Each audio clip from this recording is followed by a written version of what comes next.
So I am going to riff again on Venezuela in light of what just happened this morning. As we've seen and we are told, Mr. Maduro has been removed from power in Venezuela, and he's currently on the USS Iwo Jima, heading back to New York City, where he's going to get to bunk in. I'd like that idea, bunking in with Mondami, a fellow socialist, but that isn't going to happen. Okay, there are so many things to talk about here. Now, first, I'd like to address my erstwhile America First friends who just can't help themselves. Seriously. Okay, talk about oil all you want, but I'm just going to remind you that all this blather about their vast reserves is tempered by, again, by the fact that most of those reserves are pretty much asphalt. Okay, so there's not much that can be done with that. But there are substantial reserves, and yes, they're gonna rebuild the infrastructure, as President Trump said, and uh, and I think all of that will be for the better for South America, for Venezuela, the people of Venezuela, as well as America and other countries. However, as we well know, there are certain parties who are not pleased. Let's start with the simple ones first. Yes, let's see, it was Brazil, Colombia, Mexico, and one other country that's escaping my mind right now. Oh, probably Nicaragua for sure. Who said, you broke international law. This is terrible. This is not how nations get along with each other. Blah, blah, blah. Yeah, okay.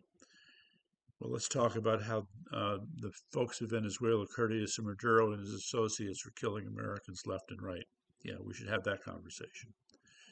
Meantime, the others for whom this does not go well would be, that's right, communist China, Russia, or communist adjacent Russia.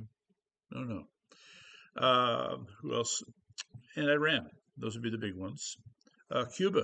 That's another one. And here's a Cuban footnote that took me by surprise.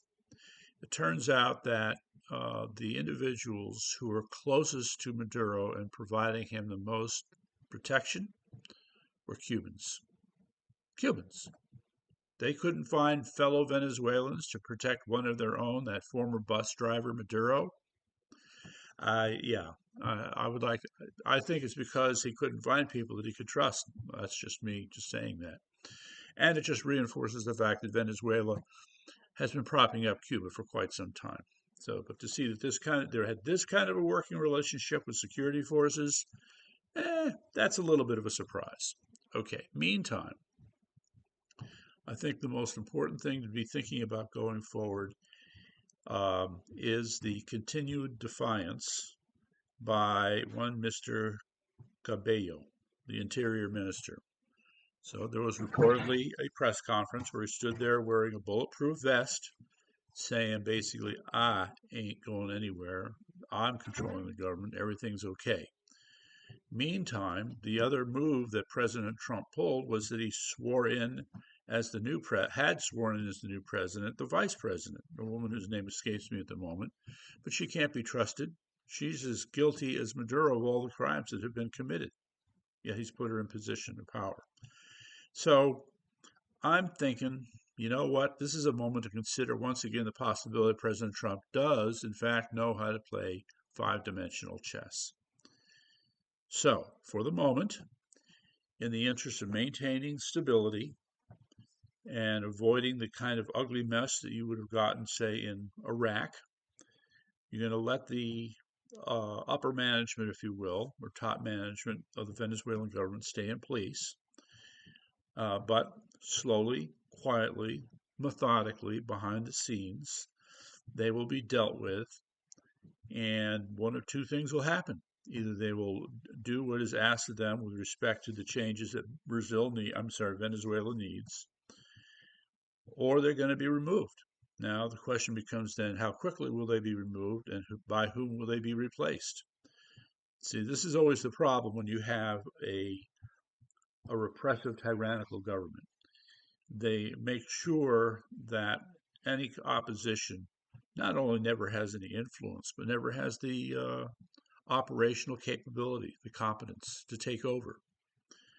And this is a sad theme that we see done over and over again. So in Venezuela, yep, who's going to run their military? Who's going to be their next interior minister? Who's going to handle the oil industry? Who's going to be their secretary of state? And what kind of relationships would he be able to work with other countries? How is he going to relate now to the ones who have sunk cost in Venezuela in the form of weapon systems and other equipment like China and Russia?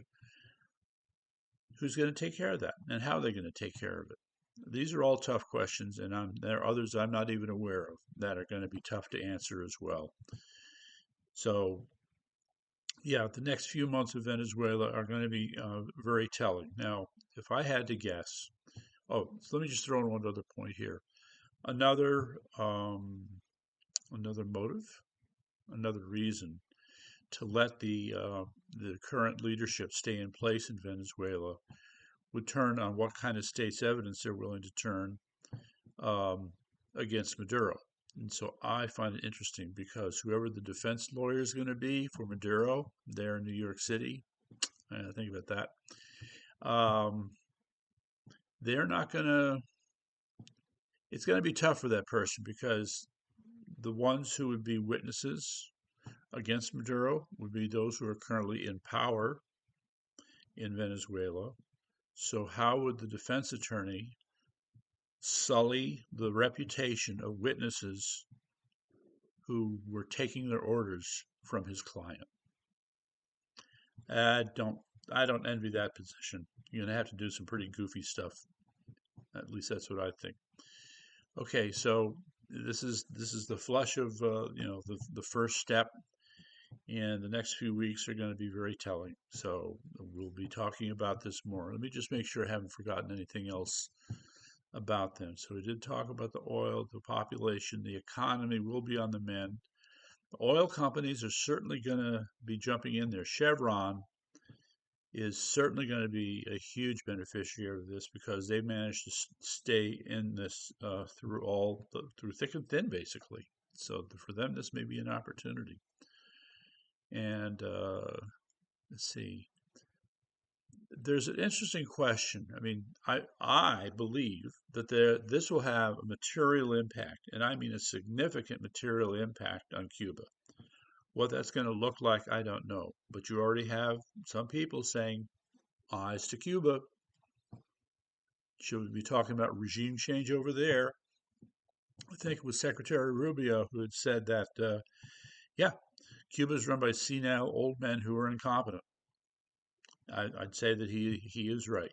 So um, there have been some efforts at demonstrations over the last few years. The Cuban government shut them down brutally. So I don't know. Again, you run into the same problem. You don't have anybody who can run the Cuban government because everybody else would be opposition is either thrown in prison or killed, or they manage to escape still. So who knows? But yeah, these next few months are going to be interesting, and I guess I can't help but also send a little note to my friends in Denmark. Just guys, I don't think you have anything to worry about, but just take note. Okay, be talking to you later.